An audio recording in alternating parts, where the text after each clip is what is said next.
I had a friend reach out to me last night for help looking for a job. This happens all the time. I'm a recruiter. I've been a recruiter for 25 years. So people come to me when they're looking for jobs and they need some help.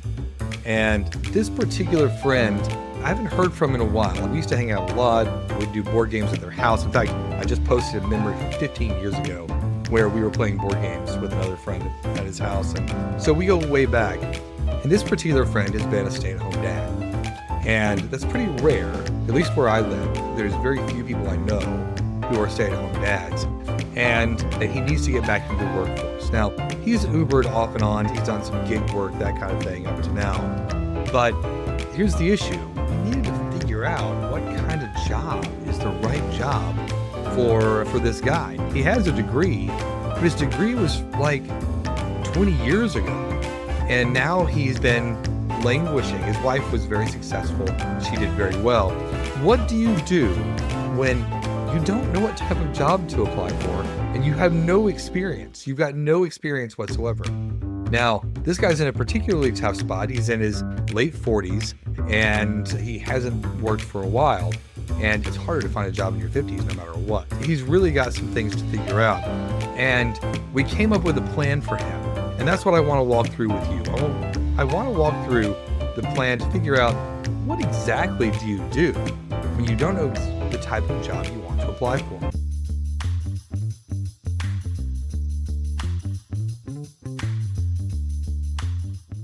Now, what I did with him is I started walking back and I said, what did you do? You didn't just take care of your kids all this time. You did a few other things along the way. And he was responsible for a scout troop. And he had a big scout troop, lots of volunteers, coordinating massive events. That's a skill. He did that for a decade. That is a skill that is marketable: event coordination and volunteer management.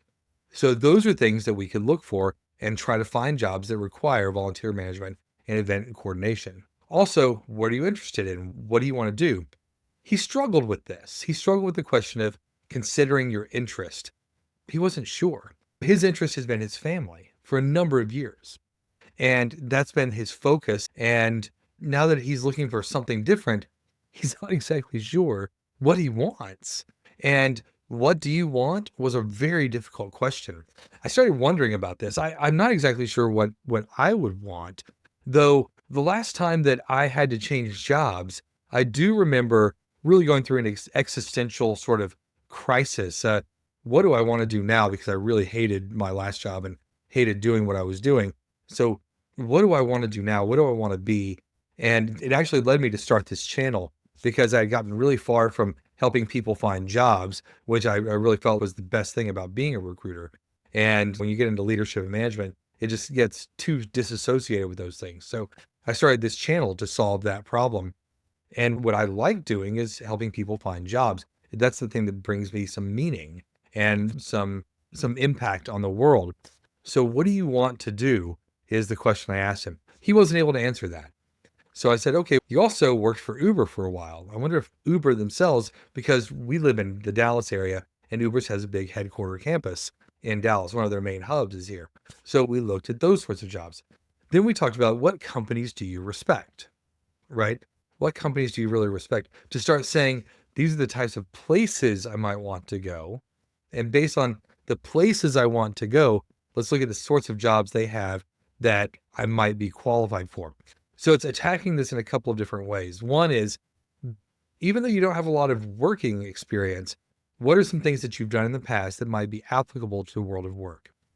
What are you interested in? What do you like? What's important to you? Then, what companies do you respect? That's the next piece.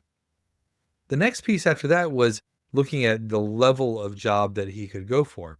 Now, he's a pretty mature dude and he's sharp. And when he goes and interviews for jobs, if he goes too low level, that probably won't be good. He does have a bachelor's degree and it's in management. So he can go in for some management jobs, I think. And I believe that's the right thing for him to do. Going in for straight up entry level jobs like a receptionist, administrative assistant, something that requires no skill or background whatsoever, it's a weird look. It just is. So we decided that he should go ahead and apply his experience.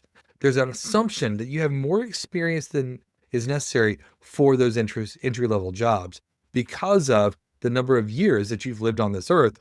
Surely you've done enough in order to gain some experience and not be in this entry-level job. So we actually skipped entry-level in this case. We looked at what he has in his quiver, like what are the strengths that he should lean on when he goes and has conversations.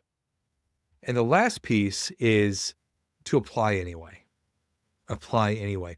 Now, the reason we decided to apply anyway is that even though he may not look on paper like he's good, he should go ahead and apply. Now, there's two things to know. One, there are some tricks we can use to get your resume to float to the top of the pile, even if it doesn't look like on the quick read, it has a good fit. And you can use my template, and I'll link that right here for you to take a look at. You can customize your resume for every job, and you can use ChatGPT for that. I'll link another video where you can do that at the very end of this, and you can see what that looks like. And finally, the big trick is to find the hiring manager. So if you're going to apply anyway, and you may not look on paper like you're a perfect fit, you've got to get to a human being really, really fast. So you try to find the hiring manager. That's another video that I'll link you to, and I'll go ahead and put it right here. And you can see how to find the hiring manager. It's a trick. They give you little clues inside the job description on exactly how to do this. Hopefully this will help you get a little bit of a feel for what to do in this situation, the situation that my friend found himself in, and that I think a lot of people do find themselves in. What do I apply for if I don't have experience? That's what you do. All right. Best of luck in your job search.